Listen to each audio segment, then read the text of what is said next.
여러분 안녕하십니까? 미국이 아프간에서 전격적으로 이슬람 무장단체 IS에 대한 공습을 단행했습니다. 카불 국제공항 테러 직후 예고했던 강력한 보복을 실행에 옮긴 건데요. 무인 드론기를 이용해 테러 기획자로 알려진 조직원 1명을 사살했습니다.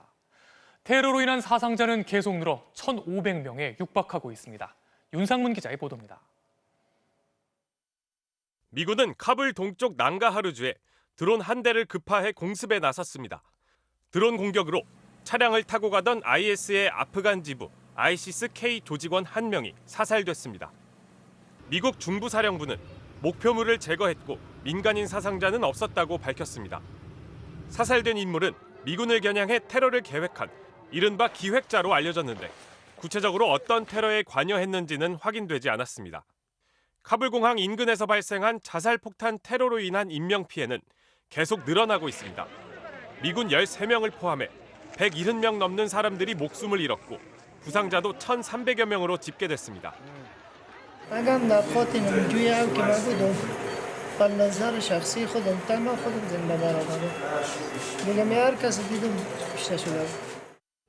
미 국방부는 당초 2차례로 알려졌던 카불 자살폭탄 테러는 한 차례만 발생한 것으로 조사됐다고 밝혔습니다. 테러 발생 이후 공항 경비는 강화됐습니다. 공항 외부 경비를 맡고 있는 탈레반은 공항 500m 바깥까지 트럭 등을 이용해 장애물을 설치했고 미군 역시 공항 입구를 일부 폐쇄했습니다. 미국인들을 귀국시키기 위한 막바지 대피 작전이 이어지는 가운데 영국과 프랑스 등 유럽 주요 국가들은 추가 테러 가능성이 커지자 대피 작전을 중단했습니다.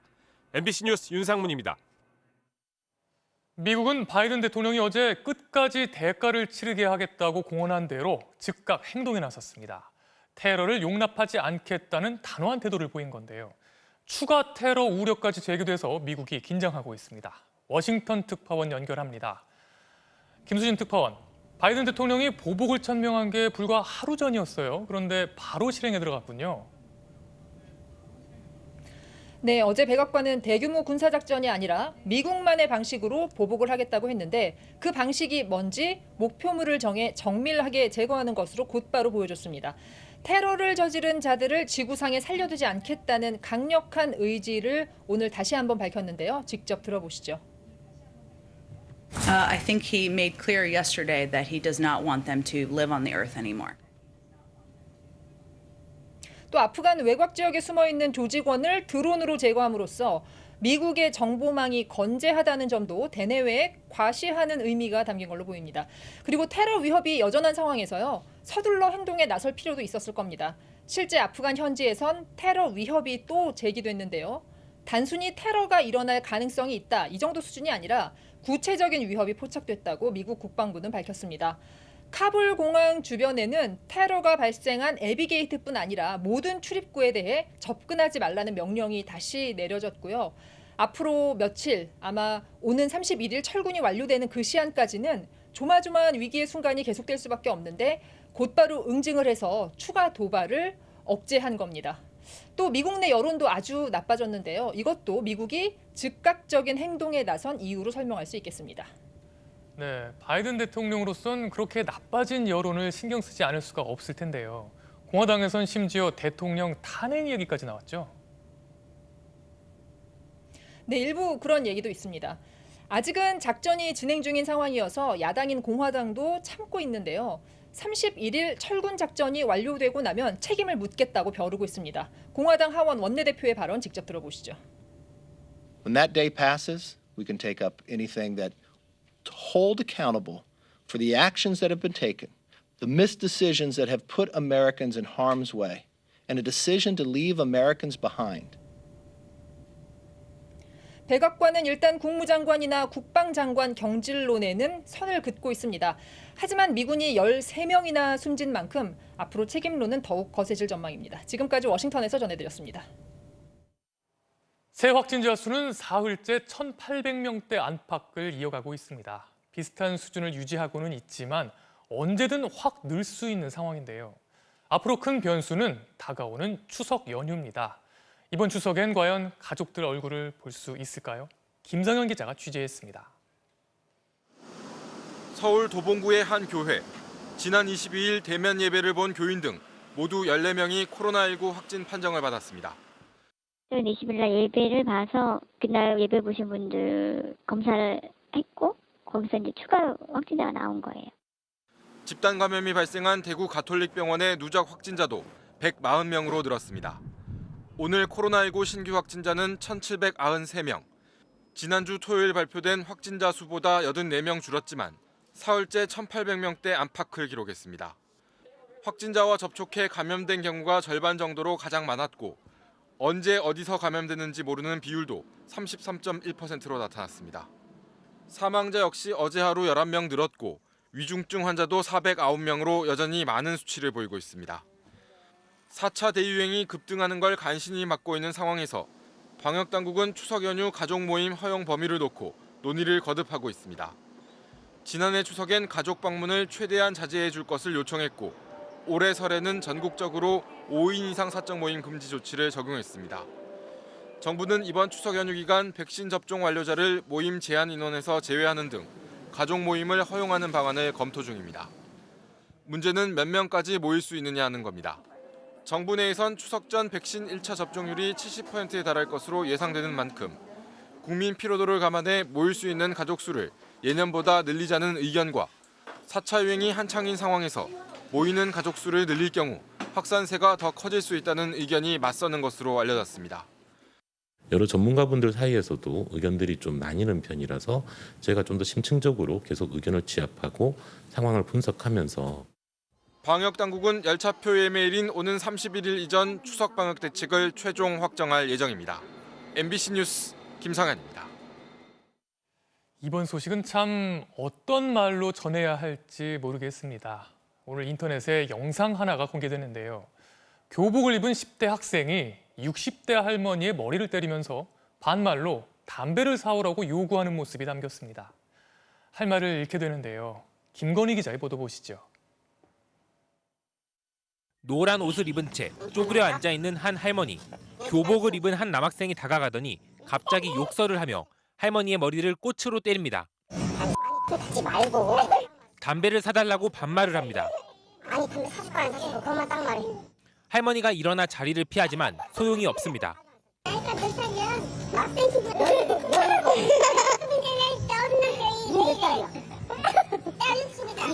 반말로 비웃으며 계속 때립니다.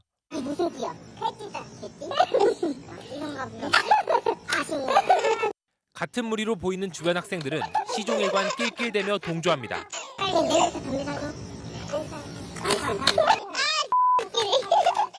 경찰은 신고를 접수하고 이 60대 할머니를 폭행한 혐의 등으로 남녀 고등학생 4명을 조만간 조사할 예정입니다.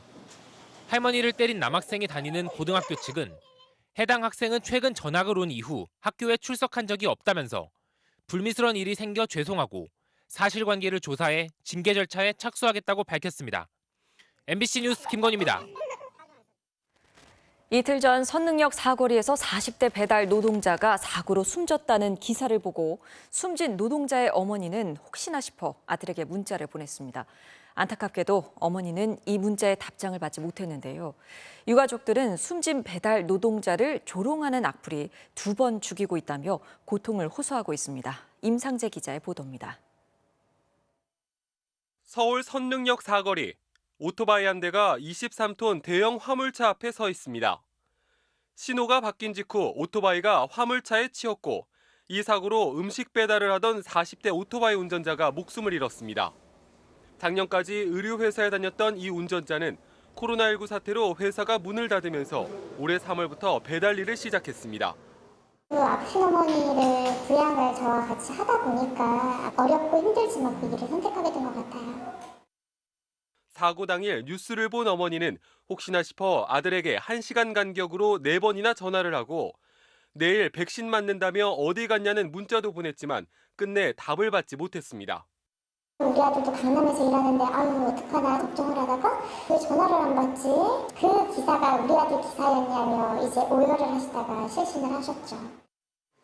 유가족들은 악성 댓글만은 자제해달라고 호소했습니다. 라이더들에 대한 안 좋은 인식 때문에 지금 악플이 너무 많이 달리고 있는 거예요. 유가족을 2번 죽이는 일. 사고 현장 주변에는 꽃과 음료수병이 놓이고 추모의 발길이 이어졌습니다. 참 안 됐어요. 너무 안 됐고 내 자식 같으면 어쨌을까 하는. 배달 노동자들은 플랫폼 회사들 간의 속도 경쟁 때문에 사고가 잇따른다며 대책 마련을 요구했습니다. 교육이 돼야 되는데 도로 위에서 균형 잡기, 운전 스킬 배우고 왔습니다. 이들은 기사들에 대한 회사의 보험 가입도 의무화해야 한다고 촉구했습니다. MBC 뉴스 임상재입니다. 민주당이 대선 주자를 뽑는 전국 순회 경선이 일주일 앞으로 다가왔는데요. 첫 지역은 충청권입니다. 이를 의식한 듯 이재명, 이낙연 두 후보는 대전과 세종 등 충청 지역을 돌며 당심 확보에 나섰습니다. 야권의 유승민 후보는 국방 안보 공약으로 2030 세대 공략에 나섰습니다. 김재경 기자입니다. 조성된 지 47년 된 대덕 연구개발특구를 방문한 민주당 이재명 후보는 노후화된 특구를 재창조해 K-사이언스 수도로 탈바꿈시키겠다고 공약했습니다. 지역의 대학, 기업들과 연계해 네트워크 기반 연구단지로 재편하는 한편 문화 인프라도 확충하겠다는 겁니다. 이어 충남 도서관과 천안 아산 지역 등 가는 곳마다 처가의 고향이 충청인 점을 강조했습니다. 충청의 사위 저 이재명이 충남, 천안, 아산 지역의 소부장 분야에서 세계 최고 수준의 경쟁력을 갖춘 첨단 산업단지를 육성하고 조성하겠습니다. 3박 4일 일정으로 충청에 머물고 있는 이낙연 후보는 세종의사당 부지와 전통시장을 돌며 충청을 국가균형발전의 중심축으로 만들겠다며 지역 민심에 호소했습니다. 금강의 기적을 통해서 충청도가 다시 활기를 되찾고 중심의 역할을 다하면서 전국 균형발전의 견인차 역할을 하도록 더 노력하겠습니다. 국민의힘 유승민 후보는 2030 세대를 겨냥한 군장병 우대 확대 공약을 발표했습니다. 군 급식을 외주화하고 병장 월급도 138만 원으로 상향하는 한편 입영 대상자에게 20만 원의 준비금을 주겠다는 겁니다. 그 계급이 무엇이든 몇 년을 근무하고 나왔던 저는 그분들에 대한 우리 사회의 존경과 예우 이런 거를 정말 잘해주지 않고는 저는 강군을 유지할 수가 없다고 생각합니다. 최재형 후보는 예고에 없이 광주 5.18 민주묘지를 비공개로 찾아 추모탑 앞에서 참배한 뒤 열사 묘소를 둘러봤습니다. MBC 뉴스 김재경입니다. 세계 최대 유통기업인 아마존이 국내 이커머스 업체와 손을 잡고 한국에 진출합니다. 아마존의 직구 서비스를 국내에서 제공하는 건데요. 국가와 업종, 사업자 간의 경계가 무너지면서 이커머스 시장이 무한 경쟁 체제에 돌입했습니다. 국내 업계 1, 2위인 네이버와 쿠팡도 본격적인 해외 진출을 준비 중입니다. 오혜정 기자입니다. 4조 677억 원.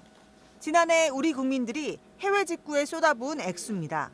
직구 규모는 점점 더 커져서 올 상반기에만 지난해 절반 수준을 훌쩍 넘는 2조 5,337억 원이 해외 직구에 쓰였습니다. 코로나19로 해외 여행길이 막히면서 해외 온라인 쇼핑몰에서 직접 제품을 구매하는 사람들이 늘어난 겁니다. 무섭게 성장하고 있는 해외 직구 시장이 유통업체들의 격전지로 떠올랐습니다. 세계 최대 이커머스 업체인 아마존은 이달 말부터 11번가와 손잡고 국내에 진출합니다.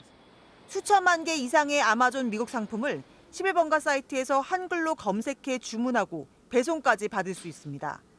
해외 상품도 환불을 쉽게 할 수 있도록 전담 고객센터까지 마련한다는 계획입니다. 지난 2017년부터 직구 서비스를 제공해온 쿠팡. 700만여 개의 해외 제품을 직접 매입해 소비자들에게 배송해줍니다.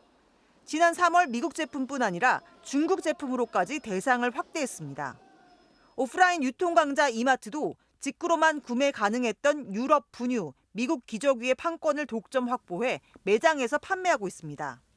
국내 이커머스 업계 1위인 네이버는 하반기 일본 진출을 검토 중이고 2위 쿠팡은 이미 일본과 대만에서 이커머스 사업을 하고 있습니다.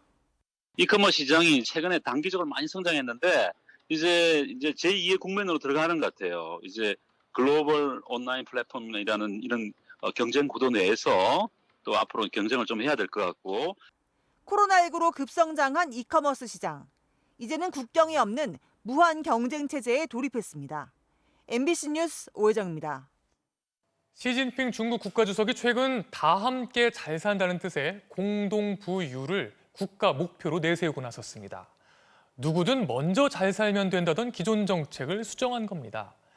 빈부격차의 확대는 세계적인 고민이지만 중국은 그 정도가 심해서 체제가 위험할 정도라고 하는데요. 어느 정도기에 그런 건지 베이징에서 이혜인 특파원이 취재했습니다. 베이징 중심가의 한 백화점. 건물 전체가 에르메스, 샤넬 등 명품 매장들로 채워져 있습니다. 코로나에도 불구하고 지난해 중국의 명품 소비 규모는 63조 원에 달했습니다. 그런데 월스트리트 저널은 이 매출의 4분의 1을 만여 명에 불과한 중국의 슈퍼 리치가 소비하고 있다고 분석했습니다. 지난해 재산이 340억 원이 넘는 중국인은 7만 명, 5년 만에 4만 명이 늘었습니다. IT 기업의 성장으로 새로운 부자가 나오고 부동산 등 자산 가치가 상승한 결과입니다. 하지만 성장의 그늘도 짙어졌습니다. 지난 6월 상하이의 아파트 한 채에 39명이 모여 살다 적발된 건 빙산의 일가. 치솟는 집값을 감당 못해 건물 지하실에서 여러 명이 함께 사는 생지족이 수십만 명입니다.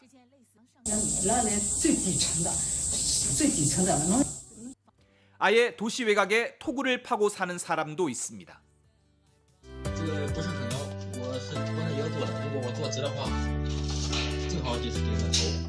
14억 중국 인구 중 6억 명이 월 수입이 18만 원도 안 된다는 게 리커창 중국 총리의 고백입니다. 상속세와 부동산 보유세가 없다 보니 부의 대물림까지 확산되면서 불평등 지수가 폭동 유발 수준을 넘어섰다는 보고서가 나올 정도입니다. 중국 젊은이들 사이에는 열심히 일해봤자 착취만 당한다며 누워서 아무것도 안 한다는 뜻의 탕핑주의가 유행하고 있습니다. 시진핑 국가주석이 최근 공동부유를 천명한 것도 양극화가 체제 불안 요소가 될 수 있다는 판단 때문입니다. 共同富裕要靠共同奋斗，这是根本的途径。 평등을 핵심 이념으로 하는 사회주의 국가에서 양극화 대책을 마련해야 하는 모순된 상황은 중국식 사회주의 40년의 결과이자 내년 재집권을 노리고 있는 시진핑 주석이 직면한 현실입니다. 베이징에서 MBC 뉴스 이혜인입니다.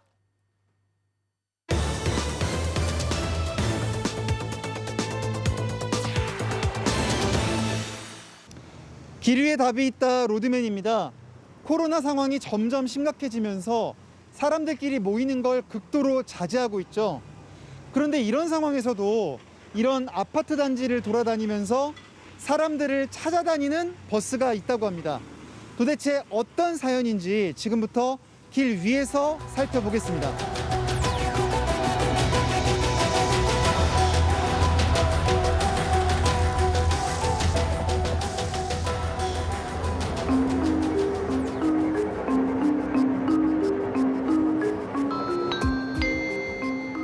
관리사무소에서 안내 말씀드립니다. 잠시 후부터 헌혈 행사를 시행하오니 원래는 이렇게 막 아파트 야채 트럭 같은 게 좀 많이 오는 데 아닙니까, 여기는? 지금은 학교나 군부대 일반 단체에서 이제 헌혈을 쉽게 이제 하지 않고 취소되는 경우도 많고, 네. 그래서 아파트나 일반 가도에서 지금 헌혈 버스를 운영하고 있습니다. 오늘은 몇 명 될 것 같으세요? 10명에서 20명 이상 되기를 목표가? 네, 기대하고 있습니다.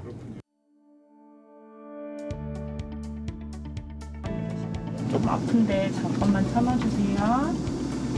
코로나 때문에 다들 근데 좀 꺼린다고는 해요. 그냥 집 앞에 온다고 해서 그냥 온 거지 뭐 거창한 그런 이유는 없고, 그동안은 애를 낳고 나면 여자들은 이제 철분 수치도 많이 떨어지고 그래서 못 하다가 몸 만들어 오셨구나.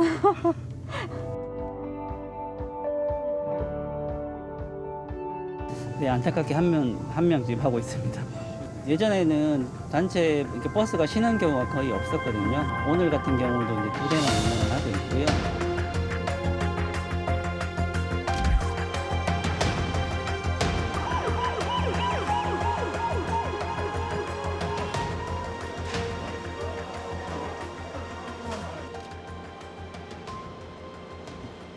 주변 병원 300여 곳을 담당하는 혈액원 저장고도 바닥을 드러냈습니다. 이게 비어있으면 안 되는 거 아니에요? 여기 가득 차 있어야 합니다. 의료기관에서 대형으로 혈액이 필요하거나 응급사항이 발생할 수 있으므로 혈액을 항상 일정 부분은 보유해야 되는데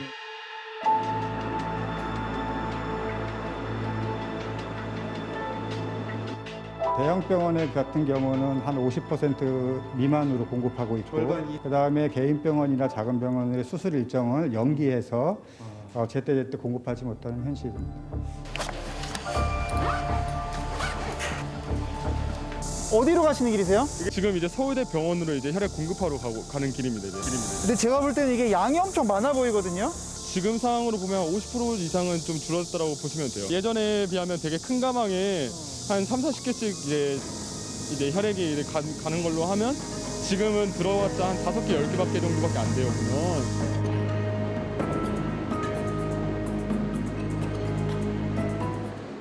그야말로 피말리는 상황이 계속되고 있습니다. 이 코로나로 헌혈을 꺼리면서 헌혈자 수가 지난 한 해만 18만 명이나 줄었고요. 여기에 단체 헌혈이 많았던 학교들이 비대면 수업을 하고 이 군부대도 확진자 발생으로 비상이 걸리면서 지난 6월 말부터 약 2달간 200건이 넘는 단체 헌혈이 취소됐습니다. 이 급하게 미뤘던 수술들도 더 미룰 수 없는 상황이 됐죠. 이렇게 혈액 수요는 느는데 사회적 거리두기 단계는 최근 오히려 강화되면서 혈액 공급은 더 줄고 있는 겁니다. 현재 보유량은 약 사흘치 남짓, 이 적정 보유량 5일치를 한참 밑도는 아슬아슬한 상황이 계속되고 있습니다. 이 극심한 혈액 가뭄은 작은 병원일수록 그리고 지역으로 갈수록 더 심해지고 있습니다. 이곳은 경북 포항의 한 대형 병원인데요. 현재 혈액 상황 어떤지 살펴보겠습니다. 20유니트 주문했는데 혈액이 몇 개 온 거예요 지금? A형 2유닛 사이즈랑 O형 유닛 2유닛이 왔어요. 양수가 많이 적네요. 혈액이 9개인데 네. 아니 근데 뭐 20개에서 뭐 10개는 와야 되는 거 아닌가 싶은데 반도 못 왔네요. 그렇죠. 매일 그렇습니다, 좀. 포항 공급소가 포항 5개, 경주 2개를 커버하고 있습니다. 7개. 이거 정말 적절한지 모르겠는데 여기다가만 4개 주고 다른 데 더 많이 주고 아니 그런 거 없습니다. 떨리는 오늘 1개인가 2개 갈걸요. 웃으면 사실 안 되는데 헛웃음이 나와요. 예.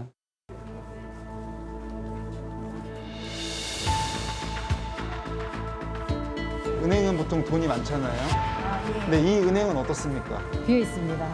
얼마 전에는 O형이 거의 없는 경우도 있었거든요. 이렇게 혈액이 없으면 좀 뭐가 제일 어려우세요? 응급 환자가 들어왔을 경우에 또 혈액이 제때 다 나가야 되는데 못 준비하고 있을 때라 그때가 제일 어려웠었습니다. 수술 일정이라든가 조금은 차질이 있었어요. 응급의 일상인 산부인과는 더 불안할 수밖에 없습니다. 산모, 임산부들 출산 후에 3대 사망률 중에 1위가 출혈입니다. 블라드 비즈니스다 할 정도로 갑자기 혈액이 대량 출혈을 하기 때문에 응급 수혈의 필요성이 이제 무엇보다 산부인과에서 많이 문제가 되죠. 요즘엔 뭐 직원들이 걸핏하면 헌혈하러 갑니다. 여기가 이게 원래 A형 자리네요? 네. 여기 C형은 좀 있네요? 네. O형? 그거는 이제 O형이 아니고요. 이제 이게 안 쓴 지가 오래되기 때문에 이제 다른 혈액 공급에 필요한 세트 같은 거. 아니, 정작 피는 없군요. 예. 피 말리는 일이네요. 예. 예. 피가 말랐습니다. 예. 아무리 좋은 의료 시스템이 있어도 혈액이 없으면 간단한 수술조차 할 수 없겠죠. 바꿔 말하면 혈액이 없으면 탄탄한 의료 시스템도 한순간에 무너질 수 있는 겁니다. 그리고 그런 조짐이 이미 나타나기 시작했습니다. 언제 끝날지 모르는 코로나19 상황에서 당장 우리가 이 문제에 관심을 가져야 할 이유일 겁니다. 로드맨이었습니다.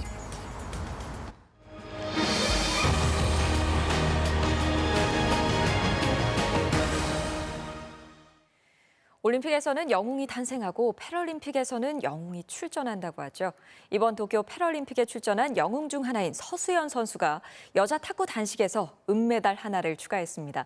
5년을 기다린 리턴 매치였는데요. 지난 리오 패럴림픽 결승에서 만났던 상대를 다시 만났습니다. 박주린 기자입니다.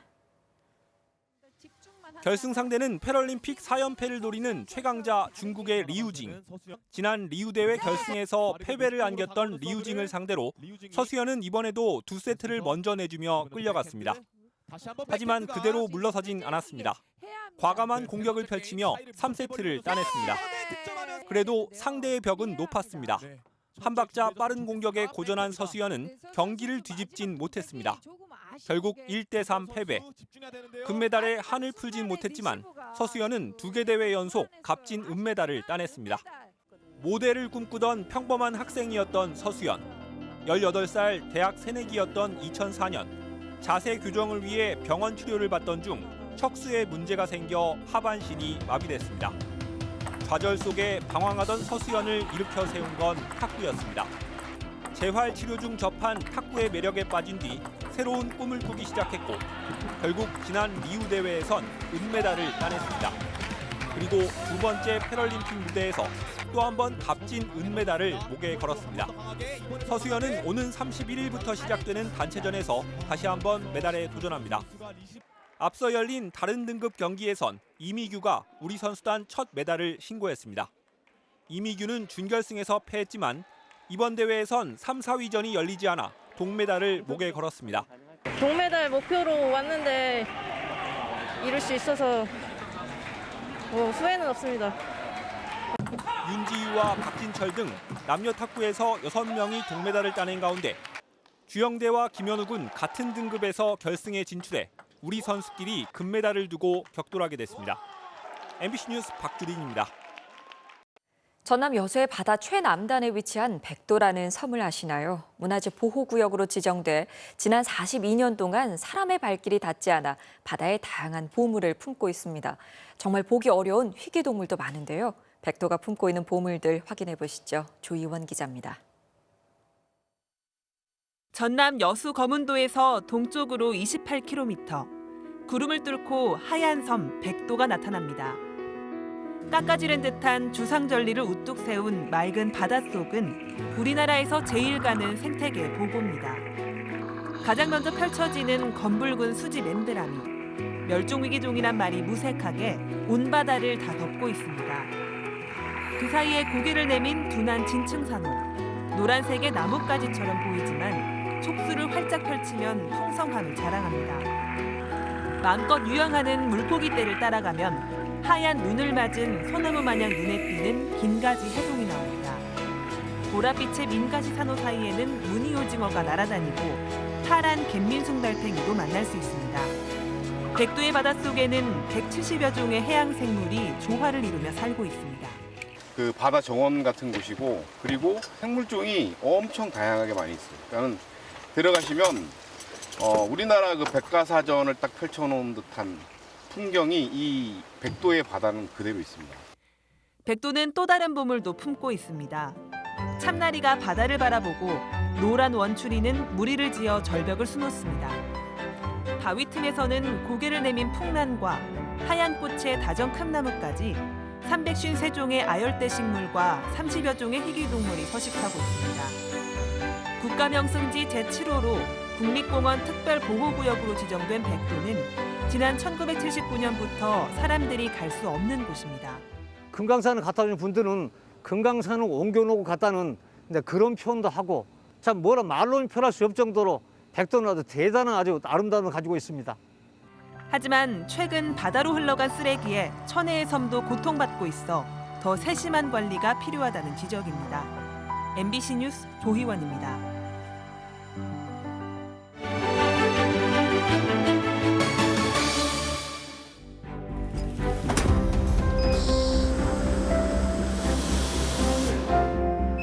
네, 여기는 노동자 적고 세탁소입니다.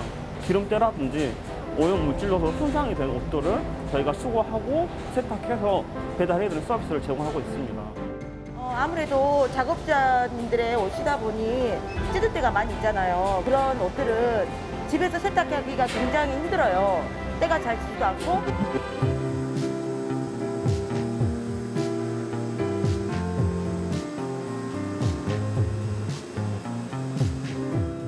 얼룩진 작업복들을 보면 열심히 일하는 흔적들이 보이거든요.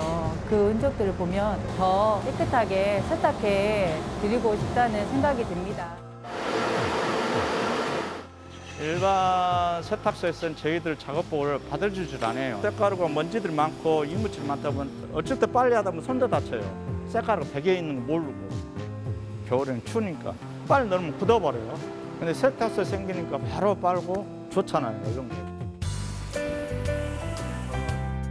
저희 같은 영세 사업자 같은 경우에는 세탁기를 따로 두는 장소조차도 만들기 어려운 그런 상황입니다. 갓난아이가 집에 있는데 옷이 섞이게 되면은 아이한테 피부병이라든지 그런 거를 우려를 해서 산업 현장에서 깨끗한 옷을 입는 것도 노동자들의 권리라고 생각을 하고 있습니다. 그래서 전국적으로 이러한 부분들이 많이 확산되면 좋겠다는 생각이 듭니다.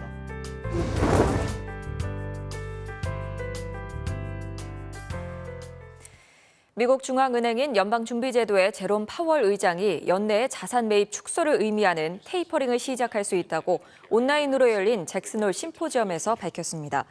파월 의장은 그러나 테이퍼링 시작을 기준금리 인상의 신호로 해석해선 안 된다며 금리 인상에 대해선 신중한 태도를 보였습니다. 파월 의장의 말이 예상보다 완화적인 통화 정책을 유지하는 것으로 해석되면서 뉴욕 증시는 급 반등했습니다. 지난 21대 총선 당시 회계 부정 등을 저지른 혐의로 재판에 넘겨진 더불어민주당 정정순 의원이 본인 재판 결과와 상관없이 의원직 상실이 확정됐습니다. 청주지법에 따르면 공직선거법 위반 등의 혐의로 1심에서 벌금 1,000만 원을 선고받은 정 의원의 회계 책임자가 마감 시한인 어제 자정까지 항소장을 내지 않아 항소를 포기했습니다. 현행법상 선거 사무장이나 회계 책임자가 벌금 300만 원 이상 형을 받으면 해당 국회의원의 당선은 무효가 돼 정 의원도 의원직을 잃게 됐습니다.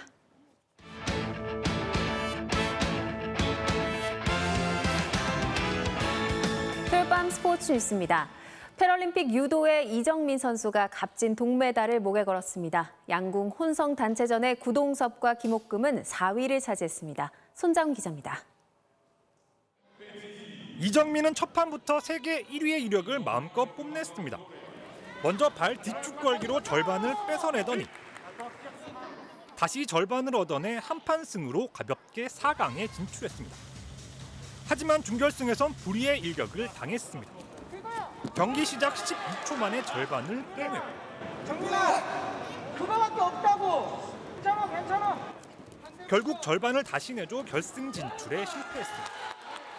5년 전 리우에서 판정 논란 끝에 아쉽게 놓친 금메달엔 도전할 수 없게 됐지만 이정민은 끝까지 최선을 다했습니다. 동메달 결정전에서 상대를 배대에 뒤치기로 연거푸 맺히고 한판 승을 따냈습니다. 리우 은메달에 이은 2대회 연속 메달. 선천적 장애로 왼쪽 눈은 시력이 없고 오른쪽 눈도 가까운 물체가 희미하게 보일 정도지만 메달을 향한 집념을 꺾을 수는 없었습니다. 너무 개인적으로는 너무 아쉬운 시합인 것 같습니다. 동메달을 따게 돼서 유종의 미를 거둘 수 있어서 감사하게 생각하고 있습니다. 양궁 혼성 단체전의 구동섭과 김옥금은 준결승에서 체코에 져 결승에 진출하지 못했습니다. 이어진 동메달 결정전에서도 러시아 패럴림픽 위원회에 패해 4위에 올랐습니다. 세계 최강 보치아 대표팀은 정성준과 정호원, 김한수가 예선 첫 경기를 승리로 장식해 9회 연속 금메달을 향한 기대감을 높였습니다. MBC 뉴스 손장훈입니다. 8월의 마지막 주말인 오늘 볕이 들긴 했지만 구름의 양은 꽤 많았는데요. 휴일인 내일은 하늘빛이 더더욱 흐려지겠고요. 낮 기온도 서울 등 중부지방의 경우 25도 안팎에 머물겠습니다. 한편 아침까지 남해안 지방에 많은 비를 뿌린 가을 장마전선은 남해상으로 물러갔는데요. 지금 고기압의 가장자리를 따라 만들어진 약한 비구름이 충청과 호남 곳곳에 영향을 주고 있는 모습입니다. 비는 차츰 그 밖의 남부지방으로도 확대되겠는데요. 특히 고온다습한 공기가 다량 유입되는 호남 지방을 중심으로 비구름이 강하게 발달하겠습니다. 벼락을 동반해서 한꺼번에 30mm 이상씩 쏟아질 수 있겠고요. 그 밖에 남부와 충청 남부에는 5에서 30mm, 경기 남부와 영서 남부 지방에는 살짝 스치는 정도에 그치겠습니다. 내일 전국의 하늘 종일 흐리겠고 남쪽의 비는 밤에 잠깐 그치겠습니다. 내일 서울의 아침 기온은 22도 등 오늘 아침과 비슷한 정도로 선선하겠고요. 한낮에는 서울 25도, 대전 26도로 오늘보다 3도가량 낮아지겠습니다. 남부지방은 또다시 30도 안팎까지 오르겠습니다. 월요일에는 충청과 남부지방에서 다시 비가 시작되겠고요. 이후로도 비구름은 주 중후반까지 주기적으로 지나겠습니다. 날씨였습니다. 5일째인 도쿄 패럴림픽 우리 선수들이 누구보다 멋진 모습 보여주고 있는데요. 남은 일정도 안전하게 잘 치르길 응원하겠습니다. 오늘 뉴스데스크 마칩니다. 고맙습니다.